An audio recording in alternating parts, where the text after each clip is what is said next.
दोस्तों, हमारी कहानी चल रही है रुद्रप्रयाग का आदमखोर। जिम कॉर्बेट साहब के द्वारा लिखी गई किताब है, जो मैं आपको पहले बता चुका हूँ। और ये सीरीज़ हमारी चली आ रही है। उसके 2 चैप्टर मैं आपको सुना चुका हूँ। आज तीसरा चैप्टर है, वही मैं शुरू करने जा रहा हूँ। तो पहला चैप्टर में हमने सुना था, जिसमें हमने तीर्थ यात्रा का वर्णन किया था कि किस तरह का रूट था, क्या क्या जगहें थी। अ, हरिद्वार से काली कमली, वहाँ से ऋषिकेश, फिर लक्ष्मण झूला, फिर उसको पार करके 3 दिन की यात्रा करके श्रीनगर। मैंने ये भी बताया था कि श्रीनगर किस वजह से पूरी तरह ख़त्म हो गया था। एक बाढ़ आई थी, एक जल आपदा आई थी, एक डैम टूट गया था जिस वजह से पूरा श्रीनगर बह गया था। और फिर वहाँ से उबड़ खाबड़ रास्तों में चलते हुए गुलाब राय, और गुलाब राय में मैंने जिक्र किया था पंडित जी की धर्मशाला। उसके अलावा भी बहुत कुछ सुनाया था। जो अभी ये मैंने आपको बताया था कि पंडित जी को आप याद रखिएगा, क्योंकि पूरी कहानी में पंडित जी का किरदार बहुत ही महत्वपूर्ण है। वेरी इंपॉर्टेंट पर्सन पंडित जी। तो ये आपको याद रखने के लिए मैंने पहले भी बोला था, अभी फिर बोल रहा हूँ। अच्छा, इसके बाद फिर हम दूसरे चैप्टर में हमने बाघ के बारे में पता चला था कि वो किस तरह से शिकार करता था, और गवर्नमेंट ने क्या क्या कदम उठाए थे उससे बचने के लिए। सरकार बहुत संवेदनशील थी उस टाइम उस बाघ को लेकर। कुछ अलग अलग घटनाएं घटी थी जो मैंने आपको सुनाई थी, और भी बहुत कुछ बीता था। अब वो सब दोबारा से बोलना, वो तो मात्र समय की बर्बादी। आप पिछले वीडियो में जाके देख रहे हो, ज़्यादा अच्छा होगा। और ये भी मेरे को याद है कि पिछली कहानी का जो दूसरा भाग था वो थोड़ा बड़ा भी हो गया था, लेकिन फिर भी आप लोगों ने पसंद किया। उसके लिए बहुत बहुत शुक्रिया अदा करता हूँ आप सभी मित्रों का। कई बार दोस्तों कहानी लंबी छोटी हो जाती है, कोई चैप्टर बड़े होते कोई छोटे होते हैं। तो एक बार फिर से स्वागत करता हूँ आप सबका उत्तरांचल डायरीज़ में। और कहानी का अगला भाग शुरू करता हूँ, यानी कि जो 3rd चैप्टर है। वेरी इंटरेस्टिंग, बहुत मज़ेदार। अब यहाँ पे जो है ना, कॉर्बेट साहब की एंट्री होती है तीसरे चैप्टर से, ठीक है। और ये एंट्री किस तरह से होती है, ये भी एक बड़ा नाटकीय तरीका था। तो ये शुरू होती है, उम्मीद करता हूँ आप लोग हमेशा की तरह पसंद करेंगे, लाइक करेंगे, कमेंट करेंगे। ओके, तो शुरू करते हैं। वर्ष 1925, ईयर 1925, सन 1925, नैनीताल में शैले थिएटर हुआ करता था, जिसे अब शैले हॉल के नाम से जाना जाता है। और ये अब नैनीताल क्लब के अंदर है। अच्छा, वहाँ पे जो है उस टाइम में गिलबर्ट और सलिवन के नाटक ह्यूमन ऑफ द गॉड का प्रदर्शन चल रहा था। जो उसका नाटक का इंटरवल हुआ, तो उसमें पहली बार जो है जिम कॉर्बेट साहब को रुद्रप्रयाग के आदमखोर के बारे में निश्चित एक जानकारी मिली। ऐसा नहीं है कि उन्हें आदमखोर तेंदुए के बारे में नहीं पता था। उन्होंने कभी चलते फिरते या किसी न्यूज़पेपर के जरिए न कुछ तरीके से रुद्रप्रयाग के आदमखोर बाघ के बारे में पढ़ा भी था, और वो सुन भी चुके थे। लेकिन उन्होंने ये सोचा कि गढ़वाल के 4000 से ज़्यादा लाइसेंस शुदा जो बंदूक धारक हैं, और रुद्रप्रयाग से 70 मील की दूरी पर लेंसी डाउन, वहाँ पे तो आर्मी की पूरी ब्रिगेड है। तो उन्होंने ये मान रखा था कि वहाँ बाघ को मारने के लिए लोग जो है वो तो टूटे जा पड़े होंगे, पता नहीं कितने तरह के इनाम भी रखे हुए हैं। और ऐसे माहौल में उनका वहाँ जाना उन शिकारियों को तो बिल्कुल पसंद नहीं आएगा, जो वहाँ पे जो लोग लगे हुए हैं कोशिश में इसको मारने की। लेकिन उन्हें बड़ा आश्चर्य हुआ जब शैले हॉल में अपने एक दोस्त के साथ वाइन की चुस्की ले रहे थे। तब इन्होंने देखा उस टाइम के संयुक्त प्रांत, मतलब यूपी, दोस्तों, मैंने पहले वीडियो में भी आपको बताया था उत्तर प्रदेश और उत्तराखंड एक ही थे, और तब उत्तर प्रदेश हुआ करता था। हालांकि ब्रिटिश काल में भी यूपी ही था, मगर उस टाइम उत्तर प्रदेश नहीं था। तब इसे यूनाइटेड प्रोविंस के नाम से जाना जाता था। और यहाँ के मुख्य सचिव मिशेल किन कुछ लोगों से आदमखोर के बारे में बातचीत कर रहे थे। जनरल जैसे बात होती, ग्रुप खड़े होते हैं, अपने ग्रुपों में रहते हैं, पी रहे हैं, बातचीत चल रही है। तो मिशेल जो है लोगों को आदमखोर का पीछा करने के लिए, और उसको मार दो, उसको ख़त्म करो, ये सब उनको प्रोत्साहित कर रहे थे, उनका उत्साह कर रहे थे कि यार कुछ करो, मारो। अच्छा, ये वही मिशेल किन थे जो बाद में असम के राज्यपाल भी बने थे। उनकी इस बात को कि बाघ को मार दो वाली जो बात है, वहाँ किसी ने सीरियसली नहीं लिया। उन लोगों का ये सोचना था कि 100 लोगों को मार चुके हैं, आदमखोर के पीछे जाना क्या आत्महत्या करना जैसा नहीं है, यानी कि एक सुसाइडल स्टेप नहीं होगा। कौन लेगा भाई ऐसा रिस्क। तो कोई उत्साहित नहीं हो रहा था, किसी ने कोई ऐसा इंटरेस्ट नहीं दिखाया। खैर, अब नहीं दिखा तो जबरदस्ती की नहीं जा सकती है। जिम कॉर्बेट साहब कहाँ छोड़ते हैं। तो अगले दिन जिम कॉर्बेट साहब मिशेल किन साहब से मिलने के लिए गए, उनसे कुछ आवश्यक जानकारी प्राप्त करी, और मिशेल साहब ने काफ़ी कुछ बताया भी। लेकिन वो ये नहीं बता पाए कि पर्टिकुलर किस जगह पे आदमखोर सबसे ज़्यादा शिकार कर रहा है, सबसे ज़्यादा मार आदमखोर का कौन सा एरिया झेल रहा है। उन्होंने कॉर्बेट साहब को बोला कि आप जब रुद्रप्रयाग जा रहे हैं तो एबिटसन साहब से संपर्क कर लें। दोस्तों, पहले बताया है, एबिटसन साहब जिम कॉर्बेट साहब के बड़े अच्छे दोस्तों में थे, और जिम कॉर्बेट साहब उन्हें एबी बोलते थे, एबी करके बुलाते थे, मिस्टर एबी, इस तरह से उनको करते थे। दोनों बड़े अच्छे दोस्त हुआ करते थे। अब मिशेल साहब से मिलकर ये अपने घर लौटे। तो घर लौटे तो इन्होंने अपनी टेबल पे एक लेटर पड़ा हुआ देखा जो एबटसन साहब ने भेजा हुआ था। एबटसन साहब का नाम पढ़ा तो खोला इन्होंने। एबटसन सर, यानी कि विलियम एबटसन, जो बाद में यूनाइटेड प्रोविंस के गवर्नर के सलाहकार भी रहे, वो हाल ही में गढ़वाल के डिप्टी कमिश्नर नियुक्त हुए थे। और उन्हें सबसे पहले जो काम करने थे, क्या होगी, सबसे पहला काम उनका ये था कि अपने ज़िले को आदमखोर से मुक्त करना था। और इसी संदर्भ में उन्होंने जिम कॉर्बेट साहब को ये पत्र लिखा था कि कॉर्बेट आ जाओ और इसको ख़त्म करो।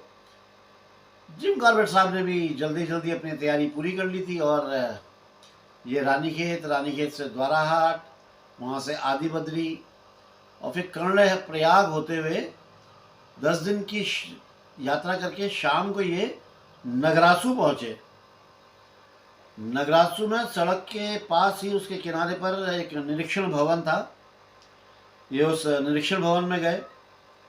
अच्छा, जब ये नैनीताल से चले थे तब इन्हें मालूम नहीं था कि इस बंगले के लिए परमिट की आवश्यकता पड़ेगी, इसमें रहने के लिए परमिट का होना बहुत ज़रूरी है। तो ये परमिट लेके चले नहीं थे। यहाँ पहुँच के इन्हें मालूम हुआ कि चौकीदार को आदेश मिला है कि परमिट के बिना किसी को भी निरीक्षण भवन में ठहरने ना दिया जाए, यहाँ कोई ना रुकी, अगर परमिट नहीं है तो नो एंट्री। अब सामान लेकर जा रहे 6 गढ़वाली, इनका नौकर, और ये करीब 2 मील आगे रुद्रप्रयाग की ओर चल पड़े, जहाँ इन्होंने रात काटने के लिए एक अपनी जगह ढूंढ ली। एक सूखी खुली जगह थी, वो इन्होंने ढूंढ ली। अब इनके 6 आदमी पानी और सूखी लकड़ी जुटाने में लग गए। जो इनका नौकर था वो पत्थरों का जुगाड़ करने लगा जिससे कि चूल्हा बने और खाना वाना उससे बनाया जाए। जिम कॉर्बेट साहब ने एक कुल्हाड़ी उठाई और चल पड़े कटीली झाड़ियों की तलाश में, ताकि झाड़ियों को काट के उनका एक बाड़ा बना सकें और अंदर रात में ठहर सकें उस बाड़े के अंदर। इन्हें 10 मील पहले ही बता दिया गया था कि अब वो आदमखोर के टेरिटरी में एंट्री कर चुके हैं, यानी कि उसके क्षेत्र में ये पहुंच चुके हैं। जब रात को भोजन के लिए ये लोग चूल्हे में आग जला रहे थे तो वो आग की वो देख के एक दूर पहाड़ी की तरफ से एक आवाज़ इन तक आई कि तुम लोग खुले में क्या कर रहे हो, और अगर तुम ऐसे ही जहाँ हो वहीं रहे तो निश्चित रूप से बाघ तुम में से एक दो लोगों को तो शर्तिया खा जाएगा। और उसके बाद उस अंधेरे में जो एक बड़ा जोखिम लेकर जो आदमी इन्हें सावधान कर रहा था वो चुप हो गया। उसके बाद वो कुछ नहीं बोला। तब माथो सिंह, दोस्तों मैंने बताया है आपको माथो सिंह की कहानी के बारे में, और कई बार पहले भी इनका जिक्र आ चुका है कि कई बार आप लोग सुन चुके हैं मेरी कहानियों में माथो सिंह का नाम, जिम कॉर्बेट साहब की कहानियों में। ये जिम कॉर्बेट साहब के अच्छे सहयोगियों में से एक थे और अच्छे निर्णय लेते थे, देते थे, अच्छी हेल्प करते थे जिम कॉर्बेट साहब की। इनका और इनके साथियों का कहना था कि हम अब रात में यहीं रुकना चाहिए, क्योंकि हमारे पास लालटेन में इतना तेल है कि हम इसे रात भर जला सकते हैं, और कॉर्बेट साहब के पास में राइफल भी है, अगर ऐसा कुछ होगा तो हम निपट सकते हैं, तो यहीं रुकना चाहिए। लालटेन में पूरा तेल था, ये बात सही थी, क्योंकि अगली सुबह जब ये उठे तो लालटेन तब भी जल रही थी और इनकी बंदूक इनके पास ही बिस्तर में थी, लेकिन इनके कांटों का बाड़ा जो था वो बड़ा कच्चा था। और 10 दिन की यात्रा करने के, पैदल यात्रा दोस्तों करने के बाद ये थक के चूर हो चुके थे, और ये लिखते कि अगर मान लो उस रात बाघ आ जाता तो बड़े आसानी से शिकार पा लेता, या ऐसा कह लीजिए कि इनमें से किसी को भी आसानी से अपना शिकार बना लेता, क्योंकि थकान के कारण ये सब गहरी नींद में सो गए थे, बहुत गहरी नींद में सोए हुए थे। हालांकि जिम कॉर्बेट साहब की नींद कच्ची थी, उनको कच्ची नींद आती थी, लेकिन बाकी लोग, खैर ऐसी कोई दुर्घटना नहीं घटी। अब ये लोग दूसरे दिन रुद्रप्रयाग पहुँचे। यहाँ पे एबर्टसन साहब ने कुछ आदमी भेजे थे इन लोगों का वेलकम करने के लिए, इन लोगों को लेने के लिए, इनका स्वागत करने के लिए। वो इनको मिल गए। जिम कॉर्बेट साहब बोलते हैं कि मैं अब आपको अपने रुद्रप्रयाग में जो 10 सप्ताह यानी कि लगभग ढाई महीने का जो इनका प्रवास रहा, उसके दौरान जो भी एक्टिविटीज़ रहीं कि इन्होंने क्या क्या किया, उनका पढ़ने की क्या एक्टिविटीज़ थी, उनका ब्यौरा जो भी, वो सब देना तो बेकार है, क्योंकि छोटे छोटे विवरण याद रखना संभव नहीं होता है, और उन्हें लिखा भी जाए तो उनको पढ़ते पढ़ते इंसान बोर हो जाएगा। वो ये भी बोलते हैं कि मैं केवल उन घटनाओं से संबंधित जो अनुभव हैं उनकी चर्चा करूँगा जो अनुभव इन्हें अकेले में या एबर्टसन साहब के साथ रहते हुए हुए।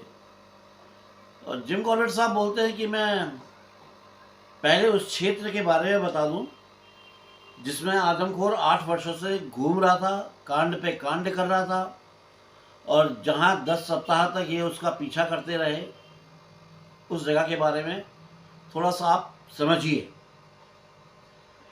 यदि आप रुद्रप्रयाग के पूर्व में पहाड़ी पर चढ़ें, पहाड़ी है उस पर चढ़ें, तो वहाँ से 500 स्क्वायर मील एरिया का एक बड़ा हिस्सा आपको दिखाई पड़ता है, जिसमें रुद्रप्रयाग का आदमखोर गश्त लगाता था, मतलब ये उसकी टेरिटरी थी। और ये जो क्षेत्र है ये अलकनंदा नदी से लगभग 2 बराबर हिस्सों में बटा हुआ है। अलकनंदा कर्णप्रयाग से दाईं ओर बहते हुए रुद्रप्रयाग की ओर मुड़ जाती है। यहाँ से उत्तर पश्चिम से आती हुई मंदाकिनी इसमें मिलती है, और जहाँ पे ये मिलती है वहाँ पे एक ट्रायंगुलर जो हिस्सा बनता है भूभाग, तो अलकनंदा के बाईं ओर की तुलना में, उसकी जो लेफ्ट साइड है उसकी तुलना में दाहिनी ओर की जो ज़मीन है उसमें थोड़ा समतल है और चढ़ाई कम है, तो ज़्यादातर गांव वहीं पे बसे हुए हैं। और जो दूसरी तरफ है वो सीधी खड़ी है, तो खड़ी में तो गांव नहीं बस सकते ना, तो हल्की तिरछी तिरछी उस पर बसे हुए हैं। यदि किसी ऊंची जगह पर खड़े हो जाएं और वहाँ से खेत आपको ऐसे दिखाई पड़ेंगे जैसे खड़ी पहाड़ियों पर रेखाएं खींच दी हो, पहाड़ी पे रेखाएं खींच दी हो, खेत होते हैं ना सीढ़ीदार, ये खेत जो है अलग अलग चौड़ाई के हैं। कोई 1 गज चौड़ा होता है, कोई 50 गज का है, तो कोई उससे भी ज़्यादा चौड़े थे। और जो अधिकांश जो गांव के जो मकान थे वो खेतों के ऊपर के हिस्से की ओर स्थित थे, यानी कि ये खेत है तो इनके ऊपर की तरफ गांव बसे हुए हैं, क्योंकि ऊपर बने जो घर है वहीं से खेतों पर नज़र रखी जा सकती थी। साथ ही मवेशी और जंगली जानवरों की जो खेती है की रक्षा जो है उन जानवरों से बड़े आराम से करी जा सकती है। और ऐसे बहुत कम खेत थे जिन पर बाड़े आदि की व्यवस्था करी गई हो, बाड़ा लगाया गया, ऐसे बहुत रेयर, बहुत कम खेत थे। ऊपर से देखने में ज़मीन जो आप एक डिस्टेंस में देखते हैं तो भूरे और हरे हिस्से में दिखाई देती है। ये जो दो रंग है, ये घास वाली ज़मीन और जंगल हैं, इसलिए दो रंग दिखते हैं। कुछ गांव तो ऐसे हैं जो घास वाली ज़मीन से घिरे हैं और कुछ गांव जंगलों में हैं, जंगलों से घिरे हुए हैं। और जब ऊपर से नीचे की ओर झांकते हैं तो पता चलता है कि ये एरिया बहुत ही उबड़ खाबड़ है। कहीं बीहड़नुमा खाइयाँ हैं तो कहीं चट्टाने हैं। और इस इलाके में दो ही सड़कें हैं।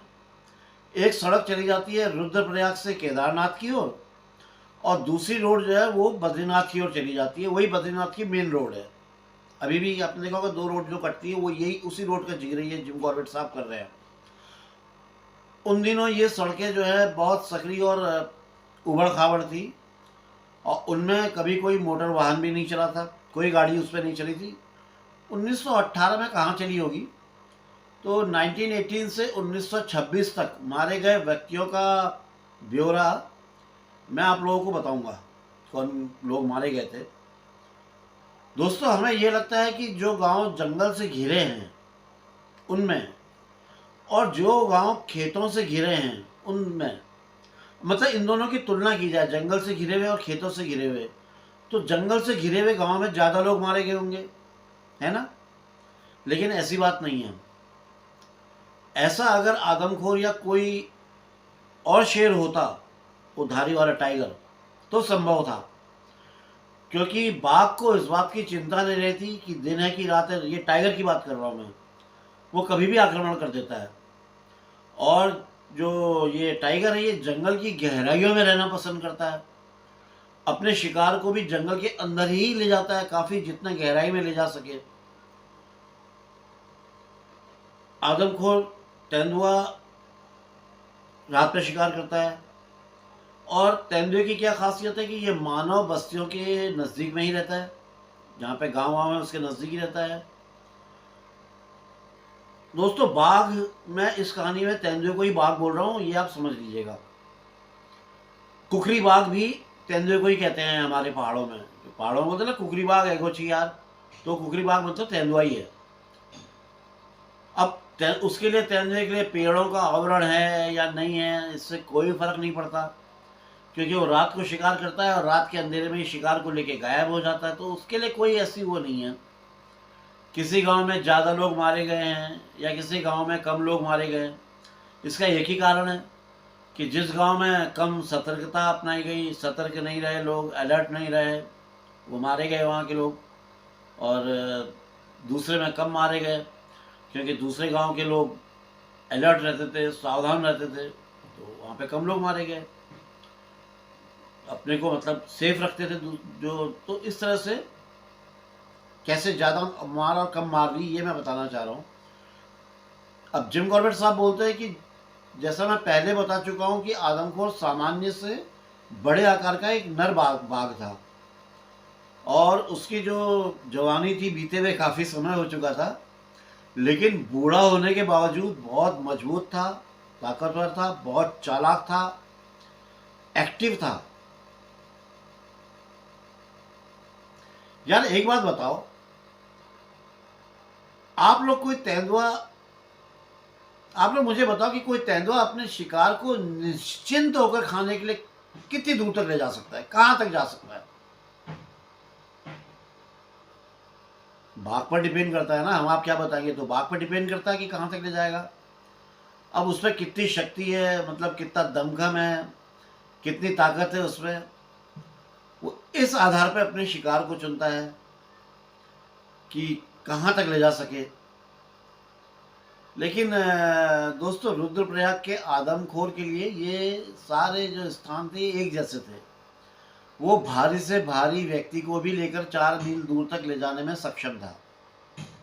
एक मौके पर तो इस बाघ ने पूरे भरे पूरे एक जवान आदमी को उसी के घर में मारा, फिर 2 मील खड़ी चढ़ाई तक उसको चढ़ के ले गया, फिर एक घने जंगल के अंदर घुसा और फिर जंगल में 2 मील आगे और 2 मील आगे घनी झाड़ियों के अंदर घसीटता हुआ उसको लेके चला गया। अब उसने ऐसा क्यों किया, इसका कोई स्पष्ट कारण तो नहीं है, लेकिन संभव तो ये हुआ होगा कि ये सुबह होने का टाइम होगा और सुबह होने से पहले वो अपने शिकार को सुरक्षित दूर ले जाना उसे जरूरी समझा होगा। अब मैं आपको बताता हूँ 1918 से लेकर 1926 तक बाघ ने किस गांव में कितने लोगों का शिकार किया। और दोस्तों शायद आपके गांव भी इनमें से एक हों जो मैं बताने जा रहा हूं। अगर रुद्रप्रयाग के आसपास आपका गांव है तो शायद मेरी लिस्ट में आपका गांव का नाम आए। चोपड़ा गांव में 6 लोगों को मारा, कोटकी और राठौड़ गांव में 5 लोगों को मारा, बजराकोट में 4 लोगों को मारा। अभी सुनो,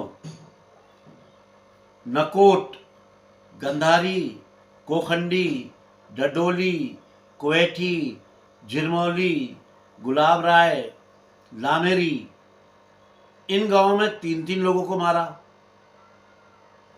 और दोस्तों बजाड़ू, रामपुर, मैकोटी, छतौली, कोटोली, मडोला, रीताकांडे, बाबरून, सारी, रमाऊ, पुनाड़, तिरड़ी, बैठा, नगरासू, ग्वाड़, मनवाड़ा, इनमें 2-2 लोगों को मारा। और दोस्तों इसके अलावा 51 गांव ऐसे हैं जहां उसने एक आदमी को मारा। अब हर गांव का नाम नहीं ले रहा हूँ, वीडियो लंबा करना होगा। अब 51 गाँव के नाम लूँ, अब उसके आपको आइडिया होगा उसके आसपास के जो गांव के लोग हैं। अब मैं उसका आपको साल के हिसाब से बताता हूँ किस साल में कितने लोगों को मारा, ठीक है।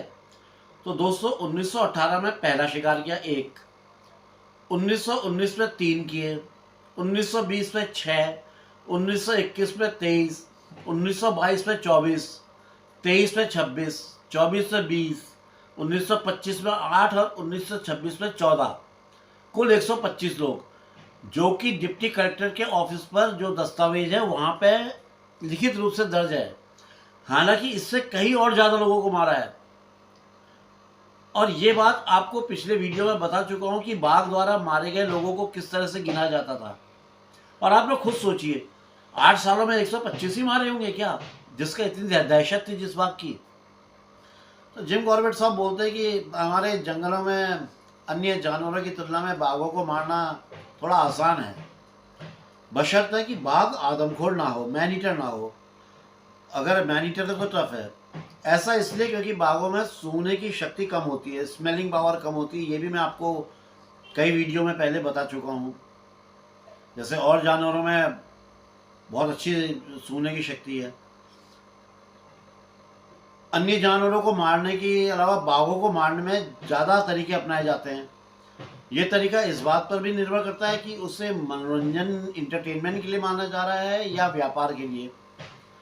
अगर इंटरटेनमेंट के लिए मारा जा रहा है तो सबसे ज़्यादा रोचक तरीका यह है कि आप जंगल में बाघ का पीछा नीचे की ओर किया जाए, उसकी स्थिति का पता लगाया जाए और फिर कहीं पर ओट लेके या छिप कर उसमें गोली दाग दी जाए। लेकिन प्रॉफिट के लिए या मतलब फ़ायदे के लिए सबसे आसान लेकिन सबसे क्रूर तरीका, अगर बाघ ने किसी पशु को मारा है तो उसके मांस में एक शक्तिशाली, एक पावरफुल बम रख दिया जाए। बहुत से ग्रामीण गांव वाले जो लोग हैं इस बम को बनाना सीख चुके हैं। जब ये बम बाघ के दांतों के संपर्क में आता है तो ये फट जाता है और बाघ का जो जबड़ा है उसको उड़ा देता है। तो ये बड़ा क्रूर तरीका है। ऐसे कुछ मामलों में बाघ की या तो उसी वक्त मृत्यु हो जाती है उसी वक्त डेथ हो जाए तब भी ठीक है, लेकिन अक्सर अधिकांश अवसर ऐसे होते हैं जब वो बदनसीब पशु मरने से पहले काफ़ी दूर तक अपने आप को ले जाता है, दर्द दर्द तकलीफ से भरा हुआ बहुत दूर तक जाता है।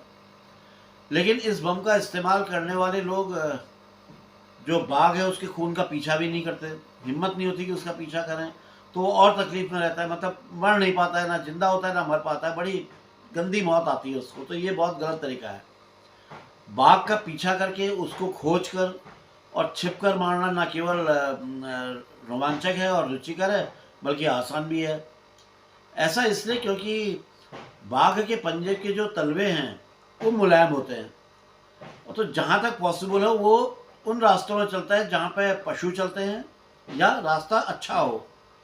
उसे ढूंढना भी मुश्किल नहीं होता है, क्योंकि एक तो पंजे के निशान, दूसरा जंगल में पशु जो पक्षी वगैरह जो हैं वो शोर मचा के या अलर्ट कॉल देके शिकारी की मदद कर देते हैं कि इस दिशा में गया है, और उसे छुप कर मारना इसलिए भी आसान है। अच्छा, प्रकृति ने उसे बहुत तेज नज़र दी है, कान बहुत तेज दिए हैं, हल्की सी आहट भी वो सुन लेता है, लेकिन सूंघने की शक्ति उसको बहुत कमज़ोर दी है। इसलिए बाघ को किस तरीके से मारा जाए शिकारी खुद तय करता है। इस बारे में वो किसी की सलाह या विशेष तरीके पर निर्भर रहना पसंद नहीं करता है, वो निर्भर भी नहीं रहता है। इसलिए दोस्तों, जिम कॉर्बेट साहब शिकारी तो थे, लेकिन बहुत बड़े संरक्षक भी थे, पर्यावरणविद भी थे। उन्होंने एक बहुत बढ़िया बात इस किताब में लिखी है, जिसको सुनाने से मैं खुद को रोक नहीं पा रहा हूँ, आप लोग भी सुनिए। बहुत बढ़िया बात है। बाघ का पीछा करना, उसे ढूंढना, उस पर घात लगाकर बैठना और गोली दागना जितना मनोरंजक है, उससे कहीं ज़्यादा मनोरंजक है बाघ को शूट करना, गोली से नहीं, कैमरे से कैप्चर करना। इस मामले में आप घंटों तक बाघ को निहार सकते हैं, देख सकते हैं। जंगल में बाघ से ज़्यादा आकर्षक और दर्शनीय कोई दूसरा जानवर नहीं है। बहुत सुंदर होता है बाघ। जब कैमरे का बटन दबाया जा सकता है और जो कैमरे में दर्ज हो गया है, यानी जो फोटोग्राफ आ गया है, उसकी जो रोचकता है, उत्सुकता है, वो कभी ख़त्म नहीं होती है, हमेशा देखी जा सकती है। और दूसरे मामले में बाघ की एक झलक मिलते ही शिकारी ट्रिगर दबा देता है, निशाना सही हुआ तो उसी टाइम मर जाता है, शिकारी को एक ट्रॉफी मिल जाती है। लेकिन जिसकी सुंदरता और आकर्षण दोनों जल्दी ही समाप्त हो जाते हैं। तो इसलिए कैप्चर करना ज़्यादा बेटर है। लंबे समय तक उसको बाघ का आप निहार सकते हैं, उसकी तारीफ कर सकते हैं, है ना। बढ़िया बात बोली है ना उन्होंने। अगर कैमरे में कैप्चर करेंगे तो सालों तक रहेगी और कई लोगों को दिखाई जा सकती है, लेकिन शिकार कर देंगे तो खुद ही देखेंगे और कुछ समय का ही आनंद ले पाएंगे। इसलिए बाघों का शिकार मत करो। बाघी जो बाघ है, इनकी सुंदरता को निहारो, उसे कैमरे में ही कैप्चर करो। तो दोस्तों, आज हमने 2 चैप्टर एक साथ पूरे कर लिए हैं। 2 छोटे छोटे थे तो दोनों को मैंने एक साथ कर लिया, और इसके बाद की कहानी इसके अगले एपिसोड में सुनाऊंगा। यानी कि अब जो अगला एपिसोड आएगा वो 6ठा चैप्टर, हाँ, अब शुरू हो जाएगा, करूँगा उसको शुरू। और उसका जो नाम है वो है पहला शिकार। चैप्टर का नाम होगा पहला शिकार, उस एपिसोड का नाम है पहला शिकार। बहुत ही इंटरेस्टिंग स्टोरी है ये एपिसोड। आप लोग, एपिसोड से मेरा मतलब है ये सीरीज़ आप पूरी देखिएगा, मतलब पहले एपिसोड से देखिए। अगर आप ये देख रहे हो तो इससे पहले एपिसोड में जाइए, वहाँ से देखते हुए आइए, तब आप इसका पूरा आनंद लास्ट तक उठा पाएंगे। ये बहुत ही इंटरेस्टिंग है और बहुत रोमांचक, क्या क्या कहूँ समझ में नहीं आ रहा है। और कहानी बहुत बढ़िया है, ये सच्चाई है। और जो दोस्त जो पहली बार मेरे इस चैनल में आए हैं और इस कहानी को उन्होंने सुना है, तो दोस्तों आप सबसे रिक्वेस्ट करूँगा कि चैनल को सब्सक्राइब कर दें, लाइक कर दें और जो पुराने मित्र हैं जिनसे पहले से ही बहुत अच्छी दोस्ती हो गई है, अच्छा याराना हो गया है, उन सब से भी यही कहूँगा कि लाइक और कमेंट ज़रूर करें। और हाँ, अगर दोस्तों आगे की कहानी सुननी हो तो बेल आइकन होता है वो दबा दें, ताकि जैसे ही मेरी कहानी आए आपको नोटिफिकेशन मिल जाए और आप आगे देख सकें। दोस्तों आप लोग जानते हैं कि मैं हर रोज़ तो अपनी वीडियो डाल नहीं सकता हूँ, हर 2 दिन में भी मेरे लिए डालना मुश्किल होता है। मेरे को 4 से 5 दिन लगते हैं एक वीडियो डालने में, क्योंकि आप लोग जानते हैं किन हालातों से मैं गुज़र रहा हूँ और किस तरह से मैं वीडियो बना पाता हूँ। यही चारपाई में पड़ा हूँ, लेटा रहता हूँ, कमर की तकलीफ़ हो जाती है, बहुत सारी दिक्कतें होती है। खैर छोड़ो इन सब बातों को।